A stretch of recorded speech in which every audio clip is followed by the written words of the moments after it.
নিয়ে চলে আসলাম আজকে দুপুরের লাঞ্চ থালি। স্পেশাল রান্না তো আছেই, সেটা দেখার জন্য পুরো ভিডিও তোমাদেরকে দেখতে হবে। তো দেখো, সাদা ভাতই নিয়েছি প্লেটে, আর রয়েছে আজকে মাছের কারি। মাছটা রান্না হয়েছে দই দিয়ে, সর্ষে পোস্ত দিয়ে আর টক দই দিয়ে। এটা রুই মাছ। কাতলা তো অনেক খেয়েছি, দই কাতলা, কিন্তু রুই মাছ দিয়ে দই কোনোদিনও খাইনি, এটা ফার্স্ট টাইম ট্রাই করব।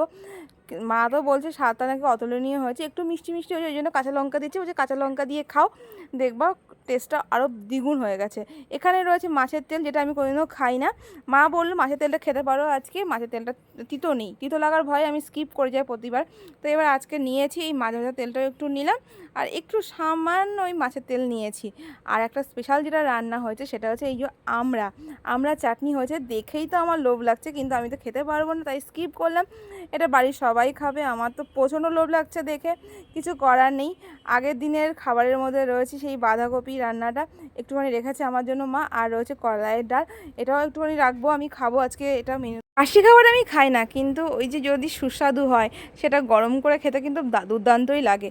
তোমরা কে কে খাও কলাইয়ের ডাল জানিয়ে তো কমেন্টস বক্সে।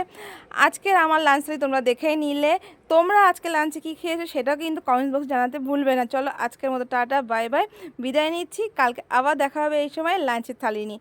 চলো, ততক্ষণ তোমরা ভালো থেকো, সুস্থ থেকো, হ্যাপি থেকো।